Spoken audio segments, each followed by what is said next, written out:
To have the US, one of the biggest carbon emitters of the entire world, pull out from an agreement which is supposed to keep us within safe levels of warming is a death sentence, quite frankly. Welcome back to The Tea for a brand new episode and a brand new season. The show where we look into the stories behind the story. I'm your host, Myriam Francois. 2025 has certainly kicked off with a bang. Elon Musk Nazi salutes at the inauguration, apocalyptic videos of LA, a ceasefire which kind of doesn't really appear to be one, and it's only the third week of January. To kick off season 2 of The Tea, we thought we'd focus on a crisis which many see as at the intersection of the multiple global crises that we face: health, race, migration, and of course, that's the climate crisis. 2024 was officially the hottest year on record. As Trump quits the Paris Climate Pact and promises to drill, baby, drill, what does the future hold when it comes to this existential threat? From greenwashing to growing climate skepticism and war, what do we all need to know about what's really going on to face the challenges ahead? To help us unpack all of this, I'm joined by climate justice activist, co-founder of the Bad Activist Collective, and author of It's Not Just You, How to Navigate Eco-Anxiety and the Climate Crisis, Tori Tsui. Welcome to the show, Tori. Thank you so much for being here. Thank you so much for having me, Myriam. And you're right. What a way to start 2025. Oh, dear God. So like the rest of us, I'm sure you've just watched the inauguration. Absolutely. We could talk about many shocking things, not least Nazi salutes. But amongst them, of course, was the revelation thereafter that Trump announced that the US will now join Iran, Yemen, and Libya as the only countries to currently stand outside the Paris Climate Agreement, which is basically an agreement, as I understand it, between over 200 countries to not allow temperatures to go over 1.5 degrees. Now, for those of us who are not super familiar with this world, why does that matter? For context, the Paris Agreement came about nearly a decade ago from the UNFCCC. So that's essentially our UN climate framework. It was kind of seen as the gold standard for how we take action on the climate. And the Paris Agreement was offered as this framework to keep us within so-called safe levels of warming. And the irony in that is that 1.5 degrees, which is the amount of warming post the Industrial Revolution, is not actually very safe at all, as we're seeing, because last year was the first time that we surpassed it. And as we've seen with the fires in LA, which were exacerbated by climate change, that's not exactly going very well for us. So the ramifications of going over 1.5 degrees are catastrophic. And we're on track for nearly 3 degrees at current rates, and fossil fuel expansion, which is the main driver of the climate crisis, is just increasing. And so to have the US, one of the biggest carbon emitters of the entire world, pull out from an agreement which is supposed to keep us within safe levels of warming is a death sentence, quite frankly. And to see this happen again after fighting so hard with the Biden administration for them to commit to bold climate action is devastating for so many of us. I can only imagine. And you were meant to be in LA recently for a conference on climate change. Is that right? Yep. How ironic. and tell us, so did that conference go ahead? I mean, what was the situation? What happened? I was invited to speak at something called the Music Sustainability Alliance, which was going to capitalize on all the people being in town for the Grammys, which, as we know, is a huge cultural event. There's a lot of momentum around that, and we wanted to essentially build off of that momentum and try and galvanize the industry to do better. And I was due to go at the end of the month, but the place that I was going to stay with my friend, he had to evacuate because it had burned down, quite frankly. And it's still kind of absurd to me that events like the Grammys are still going ahead. I mean, they're going to use it as an opportunity to talk about the fires, but it's just pure and utter dystopia to me that I would have been at a conference with a backdrop of wildfires completely engulfing an entire city. It's just so weird, isn't it? And do you have a sense that people are making the connection that you've just made to climate change? Because, of course, if you're a digital native, you'll have seen that there's loads of discussions, obviously, online over what was and was not the cause. There's a ton of conspiracy theories about the fires being started to stop more P. Diddy files. Not saying it's true, but that's definitely one of the theories floating around. Yeah. How do you know it's connected to climate crisis?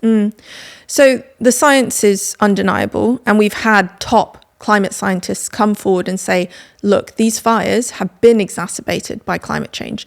The thing that's quite difficult is that Southern California is prone to wildfires. Regardless of climate change, wildfires are part of the landscape, and it was actually indigenous people who knew how to manage them.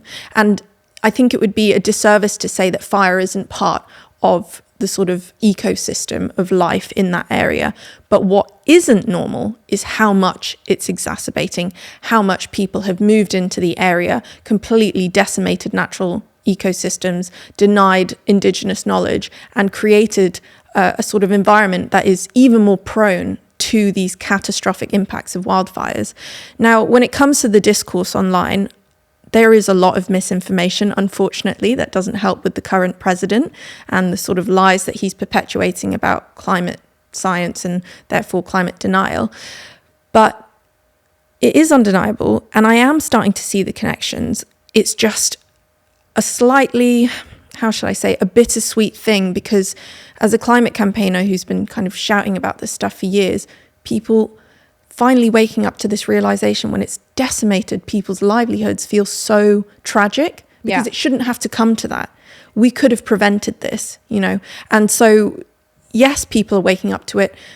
Whether they know how to act, that's the next thing that I really want to focus on, is how do we take that energy that people now have, that awareness they have, and channel it into action. And of course, it's often the case with any social issue that when it starts to touch the middle classes, whiter populations, that the issues start to get taken a bit more seriously. Yeah. So, you know, I don't know, is that maybe a source of hope to you now that some of the most sort of well-known and powerful people have been on TV sort of crying about losing their homes, and now there's a lot more empathy for them than sort of people who are displaced because of floods in Bangladesh or wherever else, right? It's so interesting because while the LA wildfires were happening just a few weeks prior in Ghana, the biggest fire took place in the largest secondhand clothing market on earth. And a lot of that is due to what we call waste colonialism, where we ship our unwanted clothes because we have a real overconsumption issue here in the West. We ship those clothes to that region, and it completely destroyed people's livelihoods. And there was barely any media attention about that. And then compared to celebrities who are losing their homes in the LA wildfires, it does leave a little bit of a sort of sadness in me that's what it takes for people to wake up and realize.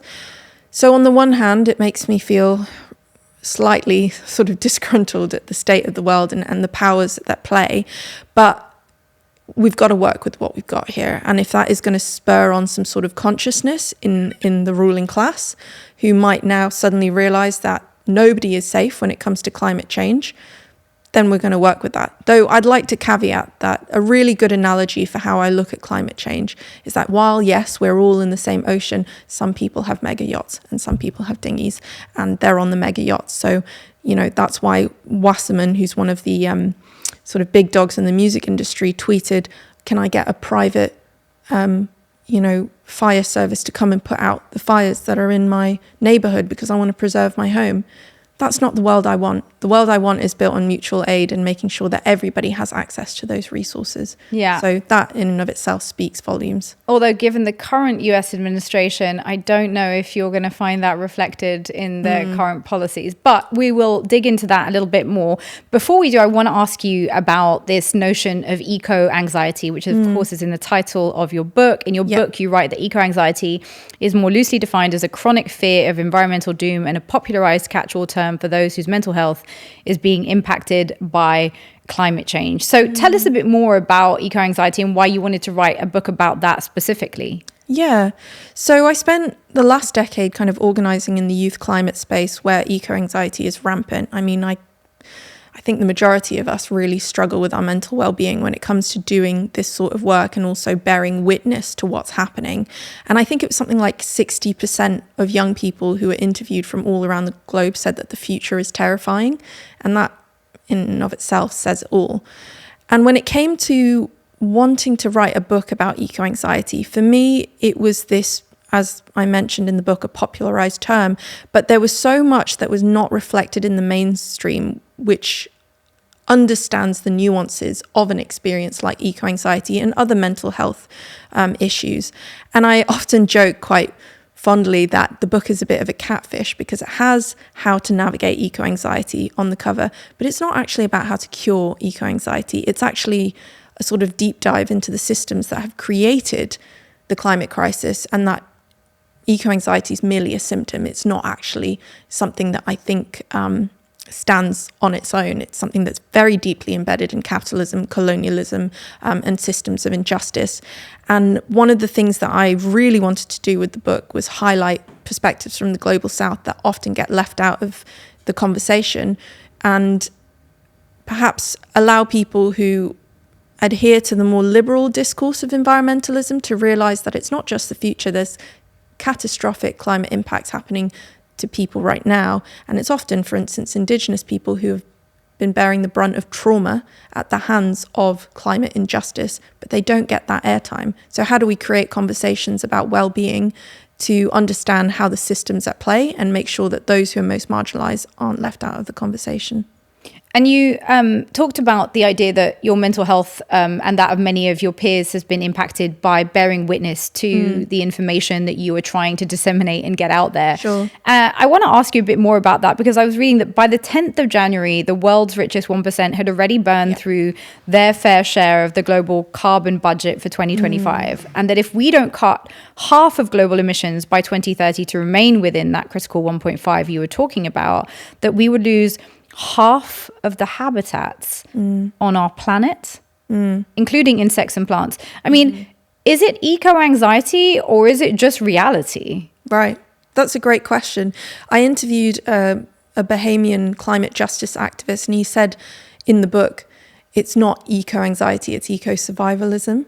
And he basically alluded to the fact that, you know, we come up with these terms that sound kind of a little bit innocuous, perhaps quite quaint, but what we're witnessing is the complete and utter devastation of habitats, livelihoods all around the globe. And a term like eco-anxiety can't encompass the sheer horrors of that. It's traumatic, quite frankly. And, you know, I don't want to deny its existence because it is something that I sometimes ascribe to. And when we have words like this that are popularized and perhaps more accessible to the general public, it's a way that they can empathize with what you're going through. If I go, oh, I have eco-anxiety.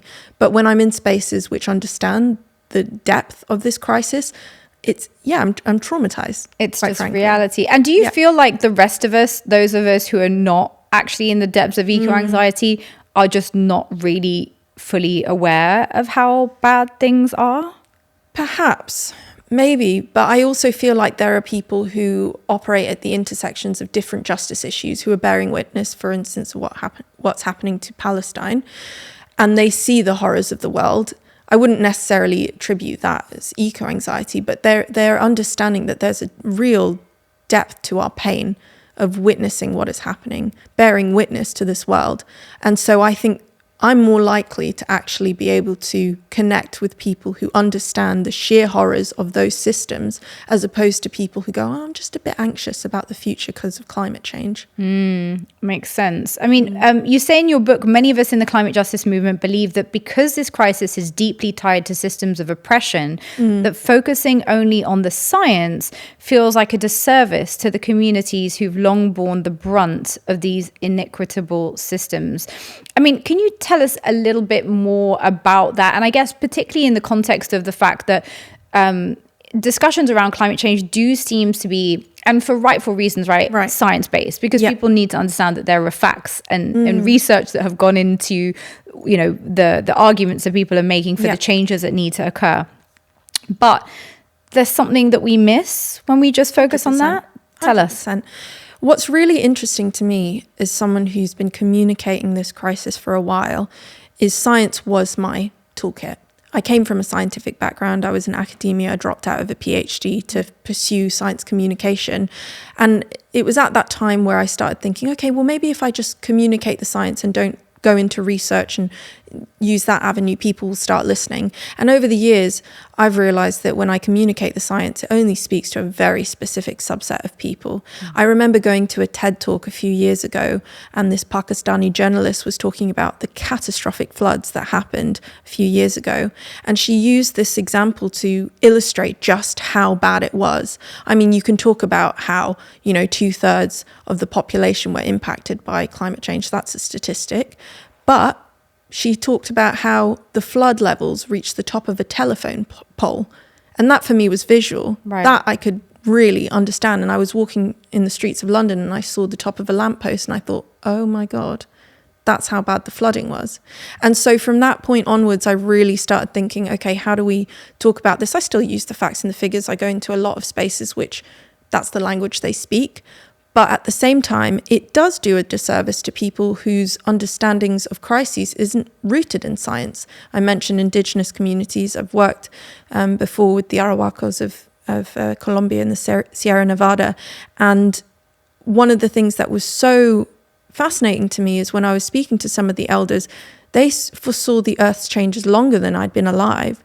Yet they mentioned no sort of element of carbon parts per million and how much we were warming and temperature changes. It was, we see this is happening and we know it's tied to the land grabbers and the militia who are taking our land, who are destroying our ecosystems and extracting from our communities because it is lining their pockets. And then that's being sent to the global north as well. So it was a real understanding of the way that effectively climate change is enacting neo-colonial practices that are destroying the earth and impacting those who are most in tandem with it. And well, on that interesting note, I want to ask you about a peer of yours, Greta Thunberg, who is long held up as the poster child of the climate crisis movement, who seems to have dropped off our screens a little bit of late. And I'm just wondering why you think that is, because I have a little theory that as soon as Greta started to connect the climate crisis to capitalism and colonialism and the military-industrial complex, she was no longer being interviewed on the BBC. Yep. So why are we seeing less of Greta in your view? That's such an astute observation, and I think you're completely correct. I think that Greta is... I have a lot of admiration for Greta, and part of it is because when you get thrust into the public eye at such a young age and you are sort of nitpicked and attacked and completely sort of, bullied, it can make or break you in many ways. And it's steered her on a path where she's really just knuckled down and committed to justice in all forms.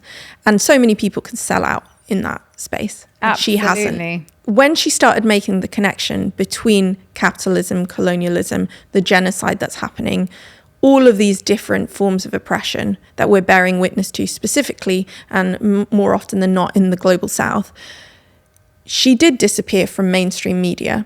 And people would come up to me and they would say, oh, she's gone quiet. She doesn't do that much these days. And I was like, you're wrong. She does more than ever before. It's just they've turned the cameras away because she is getting to the crux of the matter. And people don't want that sort of consciousness to come into light because it's probably just going to radicalize the general population and make them realize that the same systems that have caused the climate crisis are the ones who are proposing the solutions which are not working for us. And the ruling class doesn't want that to be, revealed.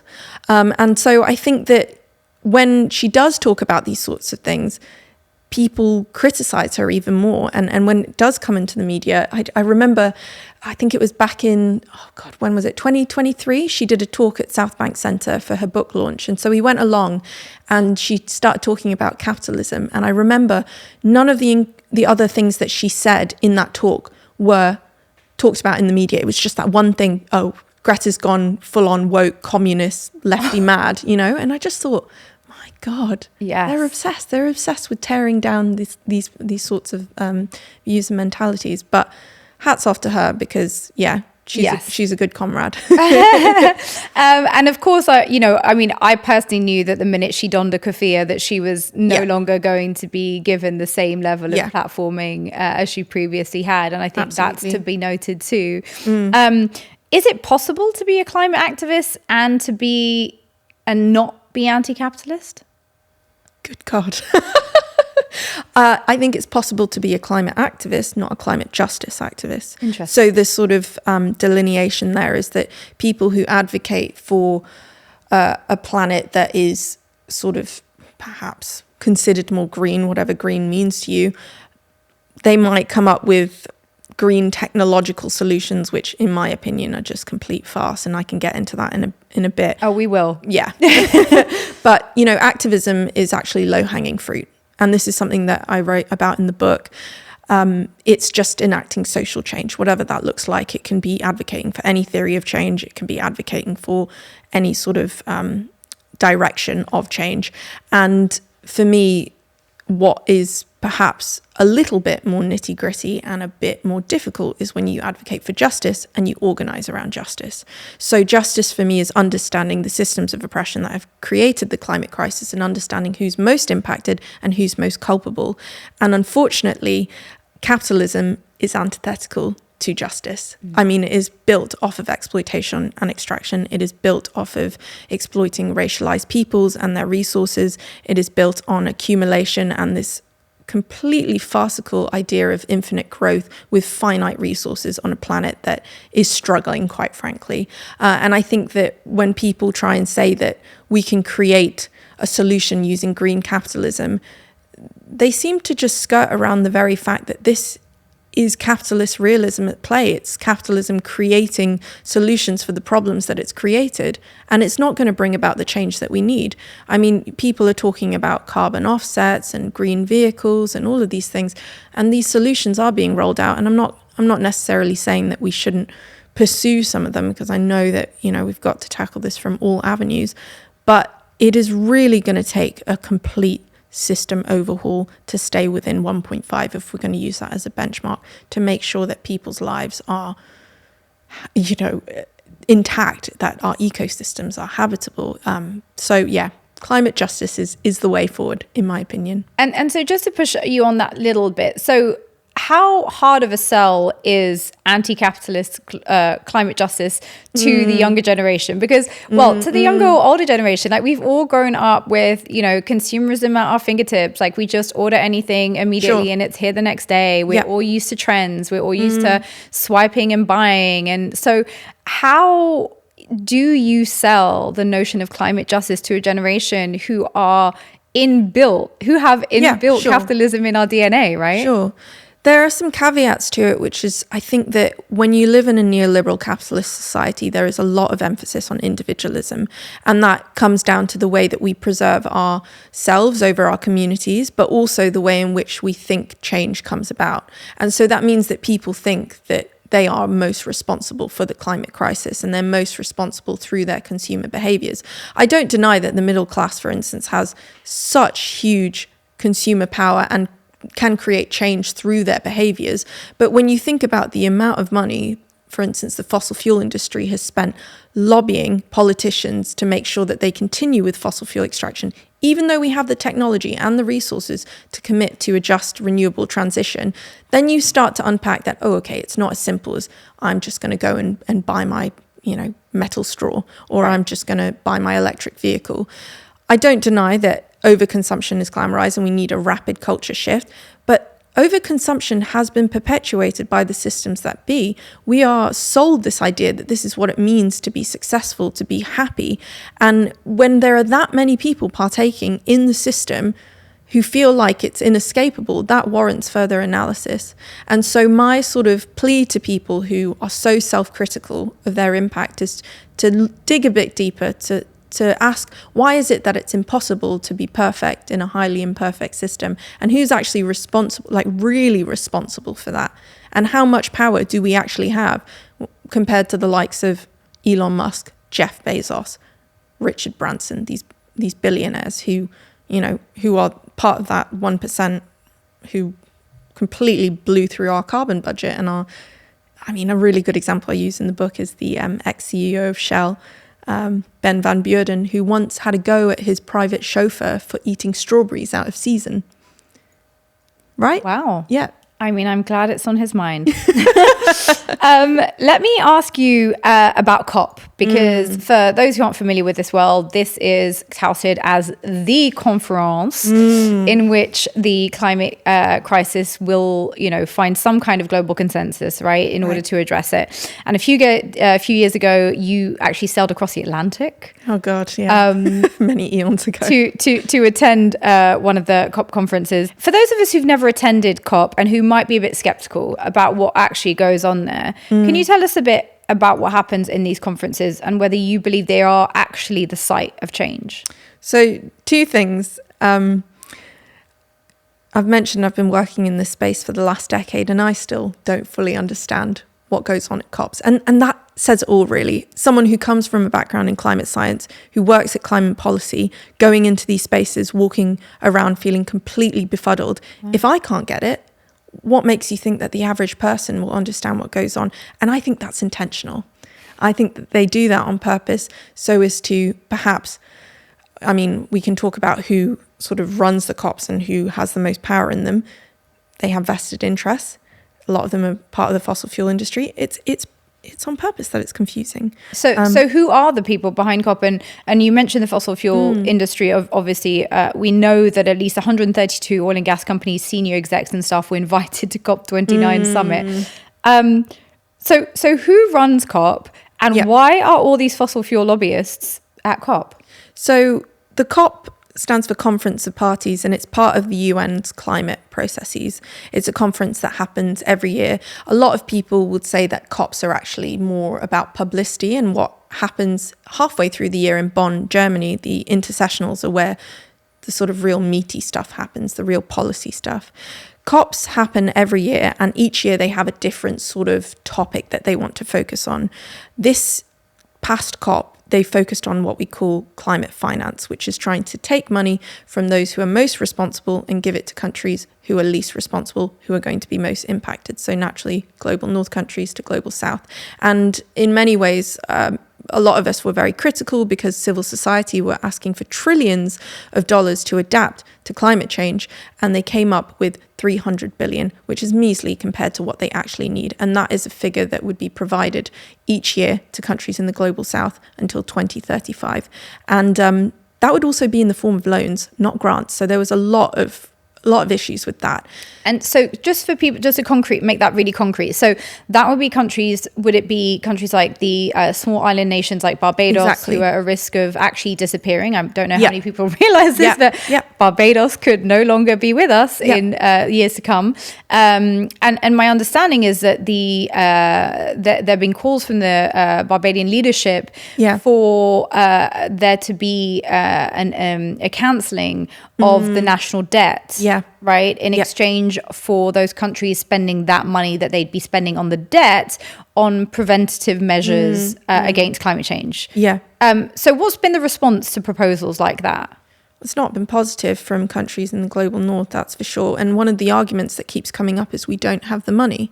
And I say, you don't have the money, yet you collectively managed to funnel in $2 trillion US dollars into the military in 2023 alone, which is also part of exacerbating the climate crisis.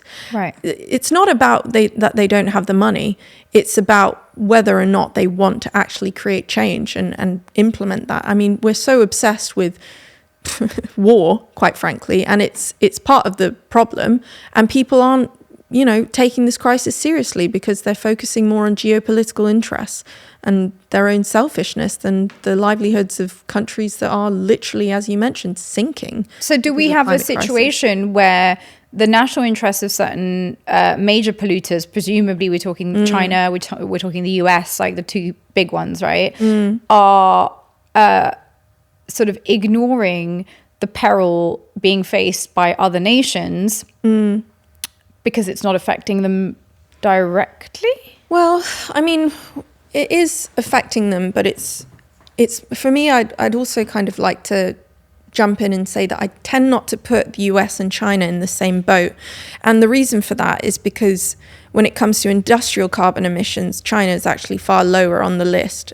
Per capita, it has far fewer contributions to global carbon. And they're actually one of the countries that is spearheading the just transition faster than any other nation on earth.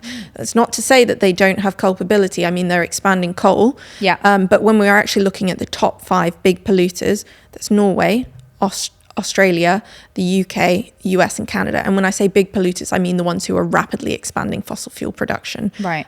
China is actually doing a lot to contribute to the shift in renewables. And also they're where we manufacture the bulk of our goods. Right. And when you attribute those carbon emissions to the countries that are actually creating the products that are being demanded by the global north, then we start to see that there's a lot more nuance to it. Yes, I do think that there are interests. I do think that that's preventing, rapid climate action. But I would say that the US has more of a historical and global responsibility to actually creating the change that we need to see in the world. But with this new president, that's looking a little bit dire. Right. And so just to go back to these lobbyists, so these fossil fuel lobbyists, they come to COP. Yeah. And they come because they want to do, obviously lobby for the fossil fuel industry, but what exactly are they trying to achieve in a space dedicated to climate justice? Yeah. So I want to kind of use a really good example. I think this might be quite good for people who don't really understand the severity of having fossil fuel lobbyists in the COP. I liken it to the way that the tobacco industry used to have a big hold on global health conferences like the WHO. And it's absolutely preposterous that the industry, which has caused so many of people's deaths and has been pushing for advertising and, denying the science of how tobacco impacts people's health, are showing up to conferences. And the way that they sort of operate in these spaces is they want to continue with subsidies. They want to be able to advertise and expand. And they also want to make sure that when it comes to policy, they're left out of the question, essentially. And what's really fascinating is the Paris Agreement, which we started talking about, this global framework to phase out of presumably fossil fuels doesn't mention coal, oil, and gas once. And that is on purpose. In the past, the fossil fuel industry used to focus on denying the science. There are plenty of exposés which have shown that, for instance, companies like Exxon have known about the science since the 1970s. They were some of the first people to know about climate change. And because of that, they spent a lot of time and money burying it. Wow. And then it all came out. And so they can no longer deny the science. So they're delaying. And the way that they delay is through infiltrating these spaces, lobbying politicians to create sort of weaker climate targets, make sure that their subsidies are intact. And they also operate on what we call a social license, which is effectively a way that they can continue to justify their existence through cultural and social norms. So when we look at sponsorship deals, for instance, museums, sporting events, cultural events, if they can align with these things that touch people's hearts and minds in a positive way, then we go, oh, well, then there's a validity for them to exist because they give money to these causes. And that's how they operate. They're trying to deny at first, and now they have to delay because the denial isn't working. Wow. And the delay is done through really surreptitious and intentional means, such as infiltrating spaces of cultural and political relevance like the COPs. And so it is complete greenwashing that they're still allowed to exist. I mean, this last COP in Azerbaijan had a presidency which called oil and gas a gift of God. And the previous COP in Dubai, the presidency was the head of the Abu Dhabi National Oil Company, Sultan Al Jaber. Oh, good God. Right. It's completely intentional. And, it undermines the integrity of these spaces. I mean, is there a counter argument that says, since we have to bring the fossil fuel industry on board, they should be in the spaces, they should be part of the conversation, we need them there so that we don't end up in a clash, because obviously we do need them to be part of the transition?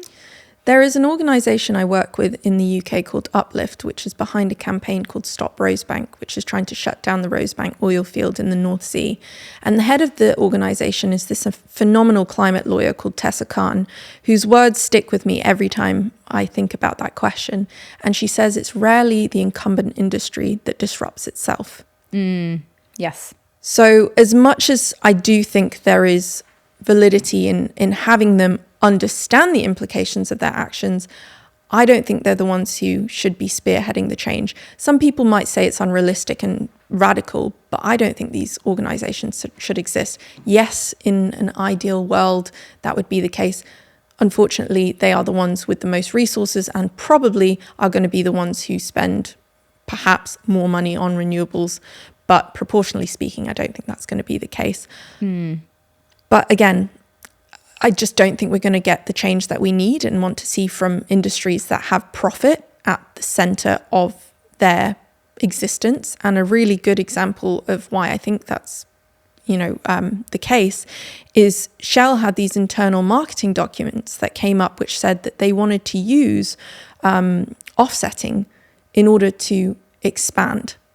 So offsetting is something that's often touted to be this climate solution. Okay, well, yes, we need to reduce carbon emissions through burning fossil fuels, but we'll also invest in carbon offsets so that we can suck up all the carbon in the atmosphere and therefore we're doing our bit. But they're not doing it to be sort of, good people, as it were, good citizens. They're doing it to buy themselves more time. Right. And it's greenwashing. And there's issues with carbon offset as well, isn't there? So just so people understand, so my understanding is that they'll go to, African nation and buy up their forest or buy up land and plant a load of trees and say this is offsetting carbon. Yeah. But actually that can mess with all kinds of other processes and balances in that country or what the land might have been needed for by local people. 100%. 92% of carbon offsets don't work. The Tea is a fully independent, non-partisan production. No corporate ties here, just a small, dedicated team working hard to bring you honest, impactful conversations. If you believe in our work, please subscribe to our YouTube channel. Just click that subscribe button now and join us on Patreon. You'll find the link in our bio.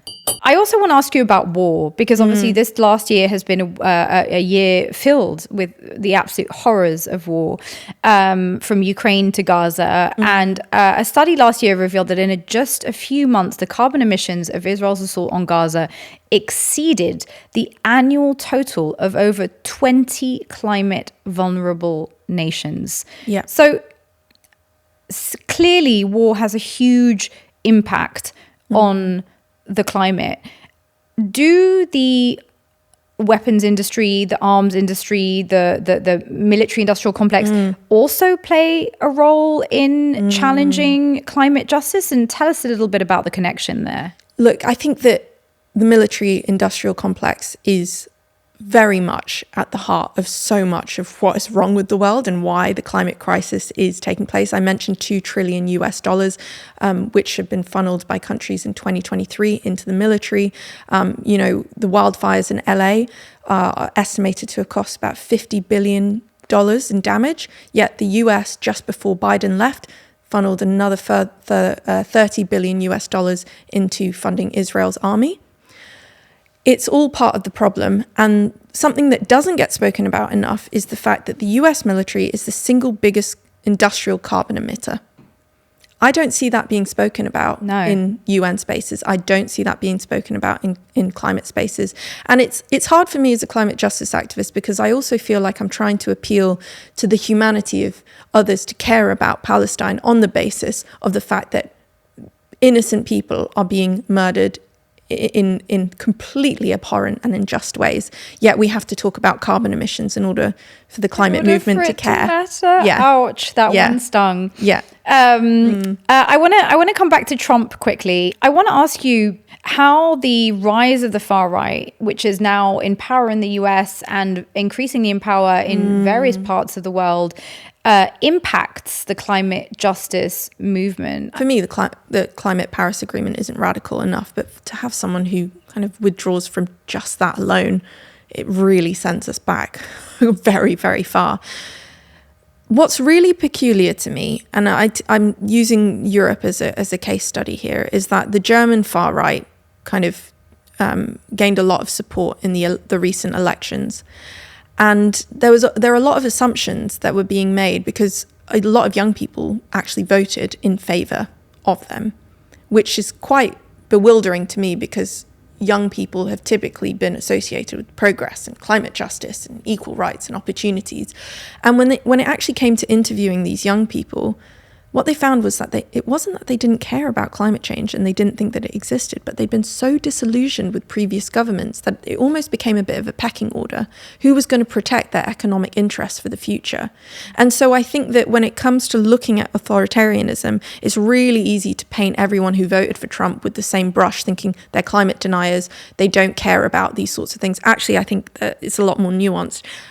I had a meeting with somebody when I was in Brazil for the G20, an American climate tech person, I guess you could say, and his dad voted for Trump. But he wasn't a climate denier. He cared about a lot of the same issues.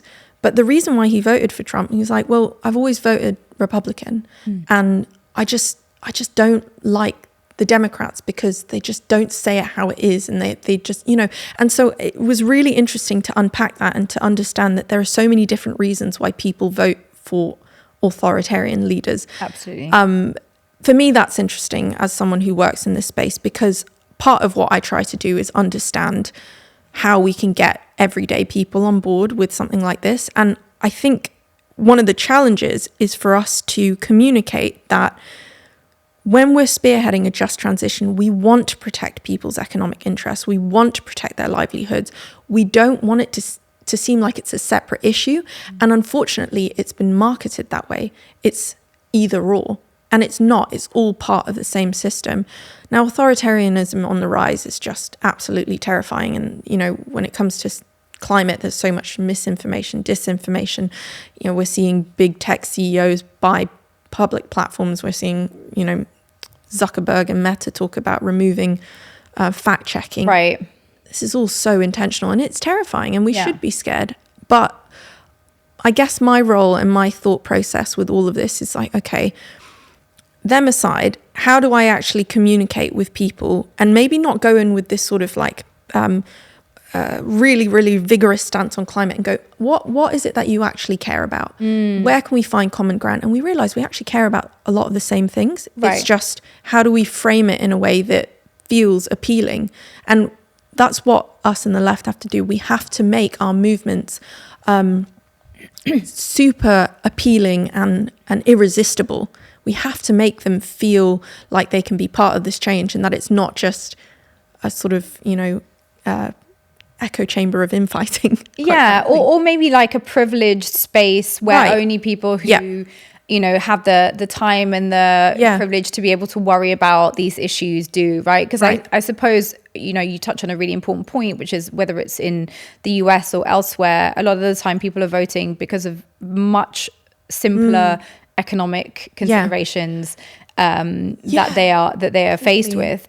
But I guess I wanted to ask you about, in the context of that rising authoritarianism, this removing of fact-checking, this sort of post-truth climate, that this confluence of authoritarian leaders and their tech buddy billionaire friends seem to be fostering, is that we've seen the rise of these YouTube influencers who have now become really huge. I mean, think of someone like Joe Rogan, think of someone like Jordan Peterson. Both of those have platformed climate skeptics as simply an alternative interpretation. Right? Yeah. And I think there's a real big push actually to present the data on climate change as simply a matter of opinion now, right? So it's just, it's like a political debate. You could be on the left, you could be on the right, you could believe in it or you could, right? And so what would you say to someone who says, look, Tori, this is just a difference of opinion, we just have a different reading of the facts. Yeah, and I think that's when I suppose I go in with the science, which is that, no, this isn't up for debate. This is fact.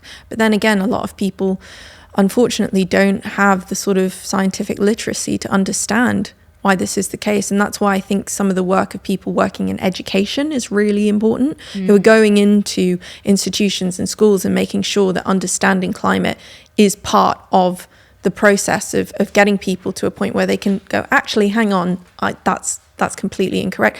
And it's not an accident that, the US has purposely underfunded low-income communities when it comes to schooling, because it's a lot easier to manipulate people if they don't feel empowered by the facts. And I kind of wanted to go back to something that you were talking about with, maybe how we communicate this and how authoritarianism is an issue. Something that has been a really fascinating case study for me lately as an activist has been Luigi Mangione and what has happened with United Healthcare. So he was, an armed gunman who shot the CEO of United Healthcare. And what that has done is it almost breached class divides and created this class consciousness, because healthcare is such I think it's a unifier. Yeah. Climate hasn't gotten to that point yet, and that's what we need to do. We need to take note from this and find a way of making climate as personal to people as health. For me, it was this sort of like, are we at a point yet where fossil fuel CEOs are kind of seen as evil as healthcare CEOs? Yeah, no, it's a good question. I want to ask you about migration, because migration is one of the favorite points of discussion for the far right, for authoritarian leaders. And yet simultaneously, it's also one of the main consequences of climate change. Yeah. And yet those connections are not really ever made by politicians. So I'm really confused about why we have a public arena where migration is considered to be one of the main issues that people are concerned about. Climate change isn't, and yet the two are actually connected. So how do you make sense of that? We know that using sort of migrants and boats and all of this rhetoric is scapegoating from the real issues at hand. Same with the way that trans people have become this topic of debate in society. And then you're right, we're going to see more climate refugees in the next coming decades than ever before. And what is going to be even more interesting, mark my words, is they're going to find a way to put a spin on that and blame somebody else, not themselves, for the reason that we have a lot of people who are being displaced due to climate change. There is so much dissonance in the conversations and the discourse that the far right uses. And it's perplexing to me as well. And that's when I start to realize, they don't operate on the same level of logic that I do.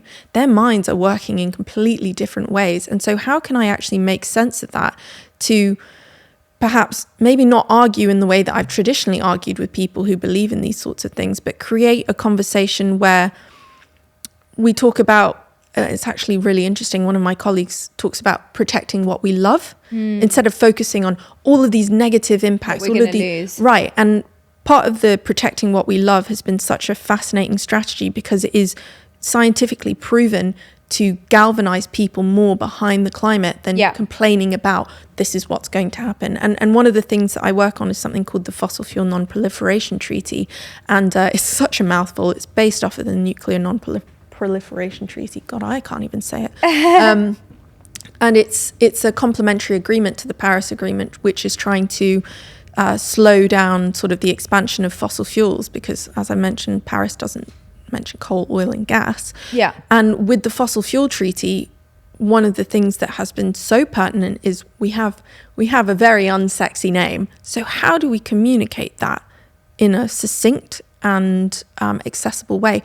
And that's where the whole protect what we love sort of framework comes from. And I think in the context of what you were describing with climate refugees and all of this sort of dissonance and hypocrisy is actually maybe if we try not to reason with that lack of logic and just steer the conversation towards, you care about this, let's see if we can protect this, maybe those things will start to solve themselves over time. Well, I have to applaud your optimism because I suppose I only look at it this way, that these are very powerful people who in many cases are actively working on planet B. There is a reason that Musk is obsessed with going to Mars. We know that Zuckerberg has an island with a full-on post-apocalyptic bunker. The reality is, and I welcome obviously your thoughts on it, but that surely we are faced with a class of people in power currently who do not regard the climate crisis to be a problem that we are all facing, but surely a problem that just needs to be managed so that they can continue doing what they're doing regardless of the impact on other people. I was hearing Bill Gates in a recent interview saying that we will definitely be going over 2 degrees and will probably stabilize at 2.5. That Bill Gates is saying this publicly. He's essentially going against the public health consensus or the climate consensus on this. And so, you know, is it a matter of trying to convince people of the facts? Or is it maybe that we are up against people who maybe don't actually feel concerned about the impacts this is likely to have on the 90% because they're the 1% who can order the private fire service to come and put out their fire. So I guess that's where I kind of say that I reserve my optimism for people who don't operate on that nexus of power. My sort of theory of change when it comes to people who operate at the level of Bill Gates and Elon Musk and Mark Zuckerberg and the lot is I want a full-on revolution. I want them to be deplatformed. I just want it to all be torn down, quite frankly. Do we even need billionaires? No, absolutely not. It seems like such an absurd question that we are even debating the presence of Elon these Musk borders. is on track to be a trillionaire soon. Yeah. You know, and it's just so weird to me that people simp over him. And I'm just like, he doesn't care about you at all. You're more likely to be homeless than to be a billionaire.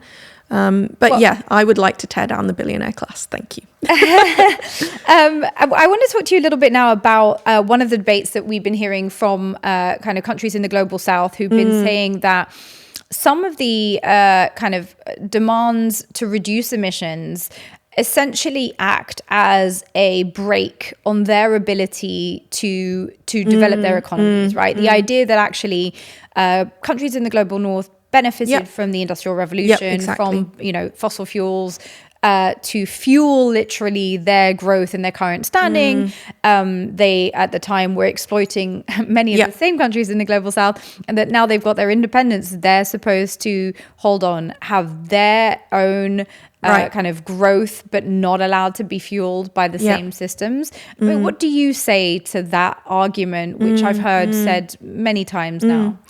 I would say that the anger is justified and valid in many ways. I mean, you look at how so many countries in the global north have pillaged and completely compromised the politics and the ecosystems and the social well-being of these countries.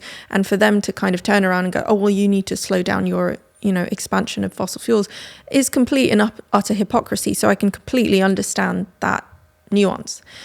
The one thing that a lot of climate leaders from the global south are saying is, look, things are going to be far worse if we operate on the same level that these countries do. What these countries need is they need adequate climate finance. They need reparations. I think that, you know, one thing I try and remind myself is what my colleague Kumi Naidu says, which is that the global south, they're not asking for charity. They're asking for what they deserve, which is they deserve money to adapt, to have their economies prosper. And there is an avenue for them to do that in a way that fosters a just transition. But the money has to come from the global north. It has to be spearheaded by them because they're the ones most culpable.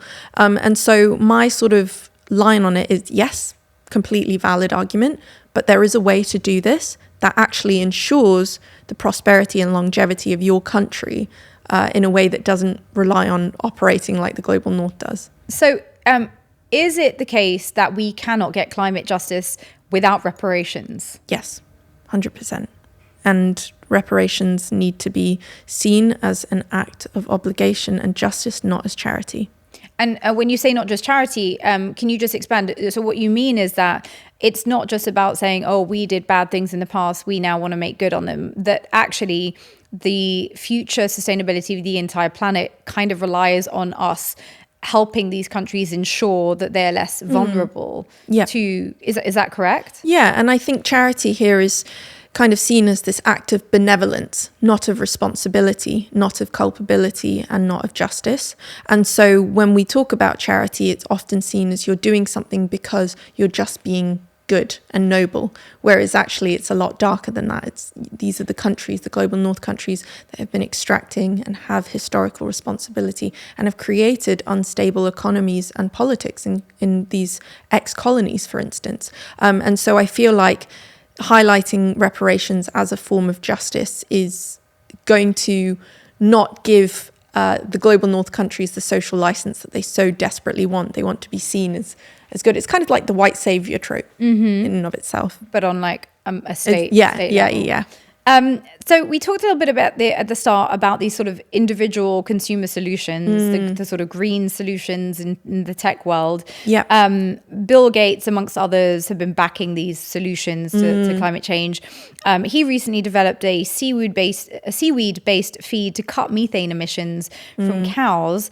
Basically, you may have heard about the sort of testing here in the UK of this new additive Bovea, which can reduce farts and methane emissions by 30 to 45%. Not everyone is thrilled that they are now drinking milk with a sort of testing based additive. But anyway, we're out here trying to reduce cow farts when oil and gas companies produce, 75% of global emissions.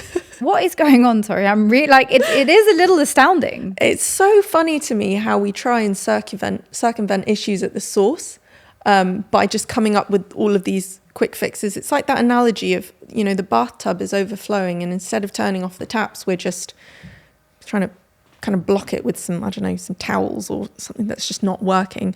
Look, when it comes to solutions that are kind of smaller scale, I do want to emphasize that there is some validity to it because people's lifestyles aren't going to change overnight. But when we pour all of our energy into these small solutions, as opposed to coming for the big industries that are perpetuating this climate crisis, it's just not going to bring about the change that we need to see. And so for me, when it comes to the conversation around individual versus system change, I just go straight for the system change stuff. It's not to say I don't believe in these smaller solutions or individual actions. Yeah. It's just there's so much focus on it already. Yeah. I don't want to contribute to that echo chamber of just focusing on that pathway when we need more people on the other side. And so do you think that it's even possible for major corporations that are currently operating under capitalism to truly sort of prioritize sustainability, especially when obsoletism is built into so many of these products? I resisted for so long getting a new iPhone. And then, because obviously, like many people, I'm seeing these kids, mining cobalt. And I'm like, I don't want to contribute to that. As a climate movement, we can learn a lot from the BDS movement because we've seen the impacts of what BDS, boycott, divestment and sanctions, has had on companies that are complicit in the Israeli genocide of Palestinians. Look at Starbucks and their profits tanking. McDonald's, look at how Puma withdrew from supporting, Israeli football team. Those are the sorts of things that I think we need to really implement as well as consumers. And that is an individual process, sure, but it's kind of around this sort of framework of changing the system. It's not just, I'm just not going to buy from Starbucks. It's, okay, we're going to collectively organize as a group of people to create this campaign to say that these are the facts. This is how they contribute to the genocide. We need to stop buying. We need to target them. All of these different theories of change to create a systems change approach, not just in this sort of silo of, I'm not going to buy an iPhone. And that's great.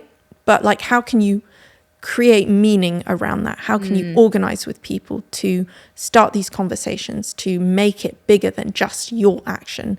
That for me is something that I've really appreciated from the pro-Palestine movement as a climate activist. And I think I can take a leaf out of their book. I want to talk to you about ChatGPT. We are all AI crazy. AI is obviously, we're hearing, 500 million or whatever being invested into this space in the US economy. So carbon intensive. Let's talk about that because we are all basically being pushed into an AI world.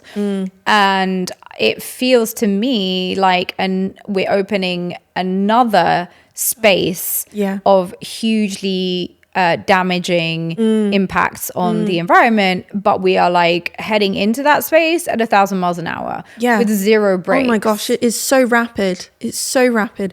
So currently the World Economic Forum is taking place in Davos. That is the main focus of the WEF right now, AI, not climate, not the genocide, not rise of authoritarianism. So it was 500 billion that Trump has just announced he's going to invest in this space. And so you're saying Davos is all focused on AI as well, which is, whatever, that's the direction of travel. But, I was just reading that it's, so 100-word email, 100-word email in ChatGPT uses 519 milliliters of water. It's, is it, I guess the question is AI going to be the final nail in the coffin? I know it's really depressing, but it just feels like we're hurtling into this very energy intensive space with zero breaks that I can observe. What can we be doing? And we're not going to stop using it. In fact, we're all going to be using it more. Any advice for those of us who want to stay a little conscious in this space? It's tricky, isn't it? On a personal level, I don't use AI, or just from also a creative perspective as a writer, don't use that stuff. And I just think it takes away from the integrity of writing and I'm going to be one of those people that future generations go, oh my God, you sound so old. That's the culture we're heading in. You're right. I guess if I want to imbue a bit of optimism here, a good friend of mine is a PhD researcher at Cambridge, and she actually uses AI for her climate research to create meaningful change. And there's also another organization that my friend founded called Climate Cardinals, which uses AI to translate climate documents so that it's more accessible to people worldwide, so they can understand the impacts of climate change. So I suppose, should we join them in this fight? It's not my area that I feel like I'm ever going to be fully knee deep involved in AI. It just feels too dystopian and too tricky for me. But I am seeing some people who are doing some phenomenal work with AI in the climate space. And I suppose perhaps we can create conversations around, okay, how do we use this ethically? And how do we actually address the carbon emissions associated with this? If we can't slow it down, can we sort of steer it in a better direction? That's kind of what I'm thinking at the moment. And what about the crackdowns that we're now seeing on climate activists all over the world? Obviously, it's massively dangerous to be a climate activist in like the Amazon rainforest. People literally obviously disappear at the hands of who is a big question mark. But, cartels, governments, but also here now in the UK. We recently saw, last July, 5 Just Stop Oil activists who were sentenced to 4 to 5 years in prison for planning to block the M25 motorway. We've seen all kinds of sort of unconventional forms of protests happening over the climate. Do you connect this, what some might regard as the radicalization of the climate activists who are now resorting to sort of more obstructive actions to the reality of the climate emergency? Are they seeing something that the rest of us are not? Because, as somebody who studied social movements, for me, the more radical a movement becomes, you can usually see a pathway of attempting other routes to be heard, and those routes being shut down. And every time one route is shut down, the intensity of the response is almost commensurate with the amount of repression experienced. For every action, there is a reaction and equal reaction. So what is going on, first of all, with these new strategies of, blocking, motorways and, defacing artworks, and also what is going on with these very severe forms of sentencing? Yeah, I love this question because it reminds me of a protest that I went to, it was either last year or the year before, and Extinction Rebellion had adapted its strategy to be less disruptive, which I found so fascinating because a lot of people complained they were going back on themselves. And they were like, no, we're just trying to make sure that we get on board the general public. And for me, it's such a fascinating thing because we know in social change that we only need a small percentage of the population to enact change that creates a long-term effect. But they were more engaged in perhaps onboarding the masses, which is still vital. But XR had previously been associated with this form of disruption, this form of, antagonistic, more radical activism that garnered them negative attention in the headlines, and now that's gone to Just Stop Oil, and they've almost emerged out of, I'm not going to say the failings of XR, but XR kind of died down quite a lot, and Just Stop Oil emerged with this real emphasis on fossil fuels and strictly focusing on direct action. And I love what you were kind of saying about, you know, how social change comes about and how we are witnessing what is essentially actually a proportional reaction to what's happening. And I'm very, very briefly said this term radical flank, and that is how we create more space for the normalization of these sorts of actions. So the radical flank is essentially that the more radical the action in society, it shifts the sort of dynamic more towards that discourse where we go, oh, they're really radical, so actually these people who are just standing outside and protesting, they're not so bad anymore, so actually we should protest like this. And so the further we can push the boat, the more people start to feel as though there's space for other actions, for things that they would deem good. And I think when XR was kind of first emerging, the discourse was, oh, you know, if they just did it politely, then we would listen. No.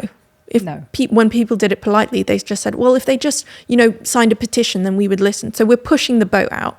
And that has consequences, unfortunately. We're seeing the crackdown from the government. It's becoming more draconian in the way that they're arresting protesters, sentencing them to really, really harsh terms that are completely disproportionate to what they're doing. And that in and of itself is galvanizing more people to stand up. And they can't throw hundreds and hundreds, they can try to throw hundreds and hundreds of us in jail. And you know, we're going to just keep rising up. And like I mentioned, with this radical flank, more people are speaking out.